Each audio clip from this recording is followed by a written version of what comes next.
Башка кабарлардан евро биримдикке кирүү Түркиянын карап отурган бирден бир маселеси эмес. Тактап айтканда, Түркия Шанхай кызматташтык уюму менен кызматташуу жагдайын карап жатат. Президент Эрдоган Шанхай кызматташтык уюмуна мүчө болуу маселесин Орусия жана Казакстандын президенттери менен талкуулагандыгын айтты. Беле кетейин, 5-6 декабрда Түркиянын өкмөт башчысы Орусияга барганы турат.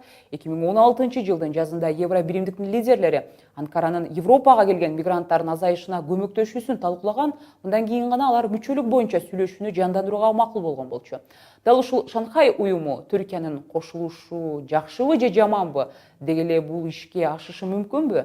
Эл аралык мамилелер боюнча адис Эдил Осмонбетовдун пикирин билип көрөлүк деп чечтик. Эдил мырза, кош келипсиз. Азыр эле мен айтып өткөндөй, Эрдогандын билдирүүсү күтүлбөгөндөй болду окшойт.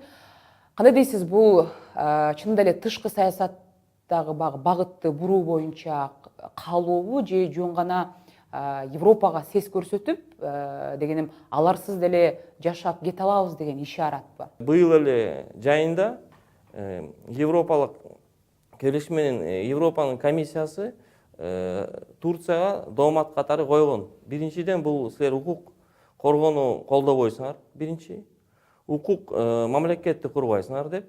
Анан үчүнчүсү, бул айткан, бул алардын ар бир келишме же мындай Европанын союзунун өсүүнүн бир тепкеси менен бар да, ар бир кадам менен баш керек. Алар 46 кадамы бар. Азыр бүгүн ачык эле 16 эле. Ошон үчүн Турция оор болуп атат. Эмне үчүн? Геосаясий кырда оор. Ошон үчүн Турция, мына Турциянын президенти Эрдоган Өзбекстанга барганда сөзсүз айткан, ал мен Орусиянын президенти менен, Путин менен, Казакстандын президенти менен ошол жөнүндө сүйлөшкөм депчи. Ошон үчүн мен ойлойм, бул Турциянын бир өзүнчө бир геосаясий маневр деп коюш керек да. Кандай дейсиз, чын эле Европа биримдиги Түркия үчүн кызыксыз болуп калдыбы же кандай? Мына 50 жылдын ичинде Турциянын көп жарандары мигрант болуп Европада жашайт. Эң көбү Германияда жашайт. Ошон үчүн экономика жагынан, инвестиция, каржы жагынан Турцияга негизги мындай максат бул Европанын келишине киргенге же Европейский Союзга киргенге бул максаты болчу. Бирок мен айтпадымбы уже бир жолу, бул аябай тоскоолдук болуп атат. Эмне үчүн? Мына жылда, 2 жылдын ичинде Турциянын өкмөтү аябай кысым жасап атат оппозицияга, эркиндик, мына эркин сөзгө. Анан ар кандай эмелерге соттук сөз эле баарын жумуштан кетирип атат. Ар кандай кысымчылыктарды көрсөтүп атат да. Ошон үчүн Европанын комиссиянын мүчөлөрү айтты.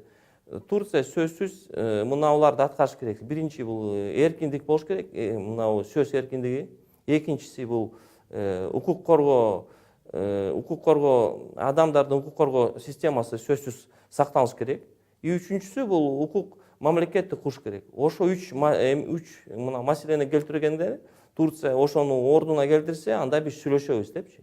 Бирок азыр түшүнүп коюш керек, эмне үчүн мындай болуп атат. Азыр Турция Сирия менен, Россия менен мындай айтып койсок, ортомчо болуп атат да мамилеси. Анан аябай бир жагынан кыйналып атат. Эмне үчүн? Аябай көп мындай оор маселелер туруп атышат. Биринчиден, бул экономика жагынан. Экинчи, бул көп аскерлер армияга же мындай согуш эметкенге аябай каражат керек. Ошон үчүн ал өзү жаңы партнерлорду, жаңы шериктеш мамлекеттерди, жаңы досторду иштеп атат. Эдил мырза, Кыргызстанда дагы мүчө болгон ошол Шанхай уюму үчүн деги эле Түркиянын кошулуп калышы канчалык пайдалуу деп ойлойсуз? Бул мындай ШОСко киргенде биз ойлонуп көрүш керекпиз. ШОСто азыр ар кандай статустук мамлекеттер бар. Азыр мындай ШОСко кирген мамлекеттер, алар бул уже өзүнчө мүчө болгондон кийин укукту баарын чечкен сөздөрдү. Бул коопсуздук системасынан, каражат болобу, же инвестиция жагынан, же экономика жагынан өзүнүн позициясын түз эле кирген мамлекеттер айтылат. Бирок Турциянын статусу ал статус партнер деп коюшат. Анан мен ойлойм, бул азыр эрте айтыш керек, эртең кирет депчи. Эмне үчүн? Мен мисалы келтирип берейин. Азыр 2015 жыл баштап, жайдан баштап Пакистан менен Индия мүчө болобуз депчи, ШОСтун мүчөбүз болобуз депчи. Алар азыр эле башташты, өсүү, бул процедуралар көп да. ошол процедура. Ошон үчүн мен ойлойм бул саясий жана геосаясий Турциянын маневру ал сөзсүз өзүнө бир мындай жаңы досторду, жаңы партнерду издеген эмне үчүн? Азыр Обама Берлинде Обама айтты. 2017 жыл аябай оор жыл болот. Геосаясат жагынан кырдаал аябай оор болот. Аябай мындай коркунучтуу согушка, анан экономика жагынан оор болот. Ошон үчүн Турция өзүнүн мамлекетин ойлоп, жаңы шериктеш мамлекеттерди таап атат, партнер кылып. Анан мен ойлойм бул кызыктуу эмес. Эмне үчүн? Европа жагынан өзгөрүүлөр болсо, саясий жагынан, анда Турция бул өзүнүн позициясын алмаштырса болот да. Анын бул саясатты айтып коет, бул геополитический маневр да.